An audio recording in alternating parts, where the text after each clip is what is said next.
The biggest risk for Tesla is actually that the narrative changes, that the EV industry is too dependent on China and that we have to subsidize ICE vehicles or some alternatives to EVs because we don't want to be dependent on China. This, in our view, is the biggest risk. And this is the kind of narrative that right now you don't hear it as much. And it turns out that the Inflation Reduction Act actually was meant to mitigate that, which is a good thing. But we just want to mention this here. We came across a very interesting person, Simon Morse.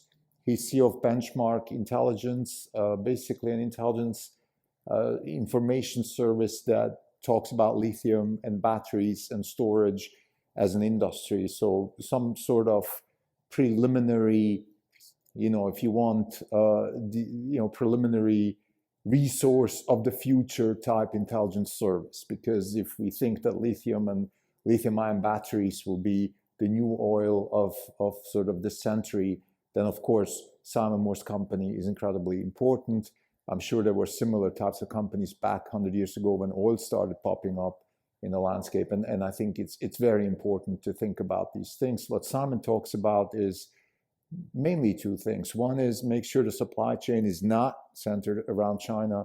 And second, make sure, regardless of where the supply chain is, you have enough raw material to actually produce all the cars that you want. This is incredibly important also for us because we do have an expectation that Tesla can do 20 million cars in maybe 2030. And if that's the case, of course, then we have to assume a much larger market. They won't have 100% market share. And then we are talking about, a couple of gigawatt hours of battery storage produced every year. And for that, we need more materials. This is Not in Wrong podcast.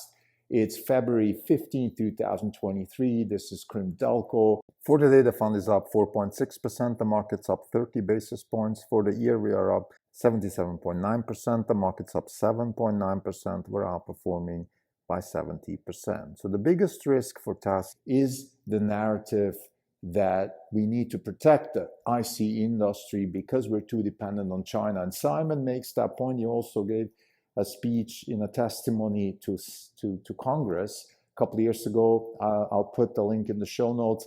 And I think we need to do more work. I think we're definitely going to write an essay about this because this is really important. One is, okay, where is the supply chain right now? And what are the risks that China monopolizes the supply chain? When we talk about monopolizing the supply chain, what we really mean is of course not some sort of mercantilistic monopoly, but the actual capitalist monopoly, which is, well, you just have scale and you're so good and fast and big that nobody else can compete. That's the biggest risk, right? It's that kind of risk. It's not the risk that, well, we just decided to produce everything in China, because we can then change that. Okay, we could just not buy from China, but what if they are by far the cheapest? Sort of a little bit like Saudi Arabia right now with oil, or cobalt with the DRC and those sort of things. So this, in our point of view, is the biggest risk. So we have to think about this more deeply. First, okay, what is the supply chain of lithium-ion batteries? Okay, it's lithium and then all the other metals, in particular manganese and cobalt and nickel and phosphate and iron. Those are the big metals that we believe are the supply chain right now. And I think we at Orange Capital Partners, we have a very David Deutschian view of these things, which is, everything we observe is theory laden. So every resource that we see, every shortage that we define is always defined by our knowledge. In other words, we can create new knowledge and then create new resources, or we can replace resources with knowledge. Resources are fundamentally constrained by knowledge and not by, let's say, what's in the ground or what is the supply chain. So this is first. But of course, we have to actually create the knowledge. And when we say knowledge, we don't just mean scientific knowledge, that's chemical formulas, the knowledge of producing something at scale, the knowledge of logistics, the knowledge of managing these companies. And that's where I think the Inflation Reduction Act is kicking in for the right reasons. So it's very interesting. When the Inflation Reduction Act was coined and passed, we were very much against it, and we still are, because it's a waste of money. But what is embedded in the act, this idea that we need to detach ourselves from the China supply chain, that's actually a very good thing. That in itself is an incredibly important thing. So we're very happy about that. And we think that we have to create that knowledge. We have to create that knowledge. So instead of investing another, $1 billion in fracking in West Texas, or even worse, Bitcoin mining in West Texas and all that kind of stuff, how about we start investing more money in the lithium-ion battery supply chain? This is the key message. This is also something that Tesla CEO Elon Musk was propagating. So we're very much in favor of that. Again, knowledge defines resources. Resources are defined by knowledge. But knowledge is not just the chemical formulas. It is the whole supply chain, the know-how of how to actually do things. And actually, since we're on that point, it even goes back to compute. We talked about this also. Like, quantum computing, or generally compute, can actually solve some of those problems, such as, for example, if we can find better ways to combine materials and build more efficient batteries, well, that could actually be amazing for the future of energy storage. Now, let's step back for a second and just ask ourselves, okay, why is this even a good thing? Okay, why are we wasting our time with energy storage? Why is this worth a pursuit? Well, the answer is it's worth a pursuit because storage of energy is increasing our flexibility. Okay, fossil fuels are just a very efficient storage of energy, in other words, the energy coefficient, or the energy, I forgot what the exact word is. It's the thing that, the amount of energy which is stored in, let's say, 1 cubic centimeter of stuff on fossil fuels is just so high that it's a good thing to have fossil fuels. And if we replace that, well, we have to find something that has similar characteristics. This would be great. When we went from whale oil to oil, I forgot what the actual numbers were, but the problem with whale oil, of course, was that it was just so much more difficult to catch whales than to find oil. So in a sense, we increased flexibility. Okay, we reduced the time to market, or whatever you want to call it. And I think the same is here. Okay, the flexibility increase.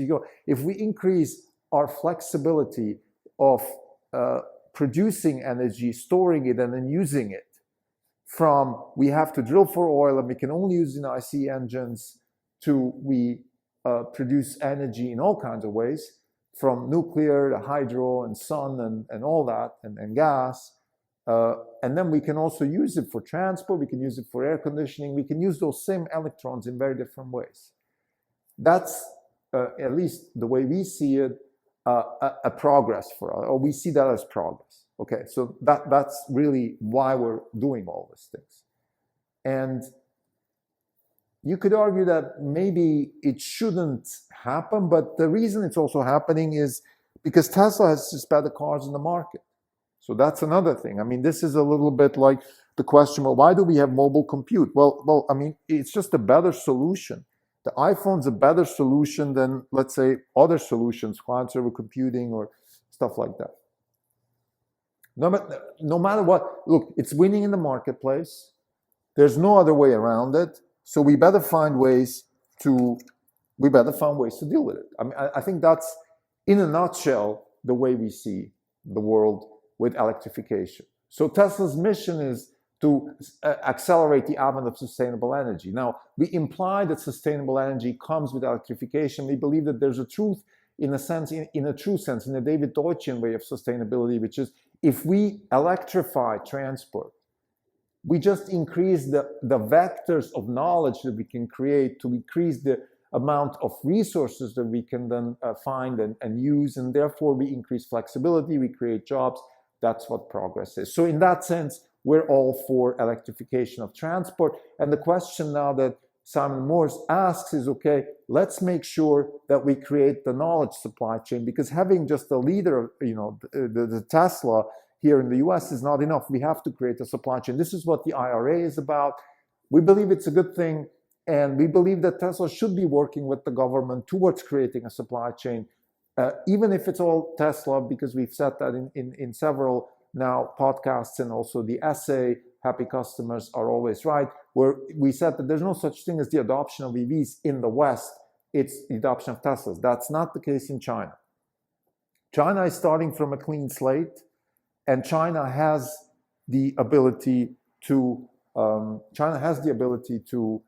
maybe create an adoption curve for EVs. We don't have that in the West yet.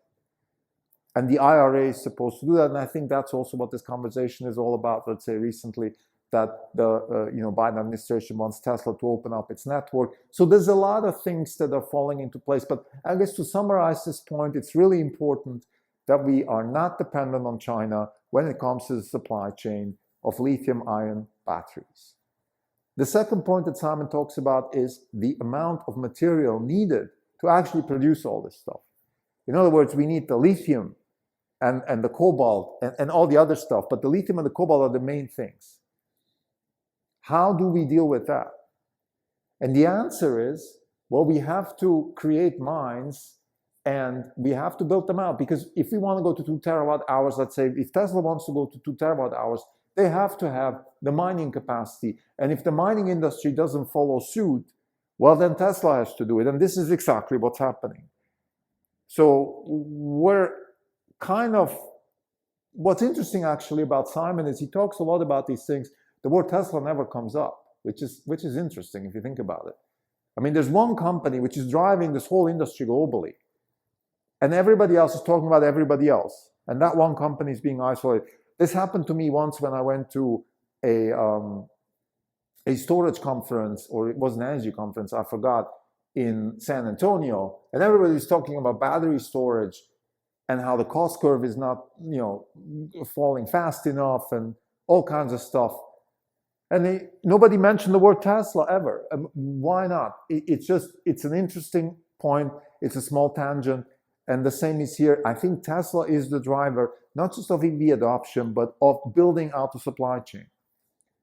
And now, again, tangentially, of course, there's a risk that if Tesla's the only player in town, then first, of course, you have this typical everybody else complaining about that. But it's a risk Tesla has to take this seriously, help others catch up, if not with the end customer, at least within the supply chain. We need more miners, we need more refiners, we need people that make, charging technology, we need people that make solar panels for charging. All of that kind of stuff needs to be built outside of China. I think Tesla needs to have a more vocal voice on that front. So to summarize, we mentioned Simon Morse, CEO of Benchmark Intelligence, which is a really interesting intelligence information company that looks at the supply chain for lithium-ion batteries. And they're identifying 2 big risks for the industry. And I think those are the same type 2 big risks that Tesla is facing. Number one, we don't want China to be the sole supplier of, or the bulk supplier of supply chain material, particularly the refined material for lithium-ion batteries. We need to build a supply chain outside of China. And second, we need to have enough mining capacity. Both of these issues are being tackled by Tesla. And we just want to reiterate here that this is so important. When we talk about disruption, we always have to be sure, particularly when it comes to physical or real world disruption, that you build out a supply chain. And this is very much in line with our essay where we spoke, happy customers are always right, where we said there's no such thing as an EV adoption in the West. There's only Tesla adoption. And Tesla needs to make sure that the political establishment in the West doesn't start turning against EVs because there is not enough supply chain build out across the supply chain, not just the end product, but everything from the mining, processing, all the way to the car. We need to have a global supply chain just so nobody has the power. It doesn't have to be just China. It could be Indonesia. It could be anybody else. We don't want to have a Saudi Arabia of lithium. It's not a good thing. We are at the beginning of an industry. We can build out the scale and the know-how and all of these things. And just finally, again, the way we think about resources and resource scarcity, there's no such thing as resource scarcity. There's only lack of knowledge. But knowledge, of course, is not just the chemical formula. It's the whole process, the know-how of building out the supply chain. Thank you.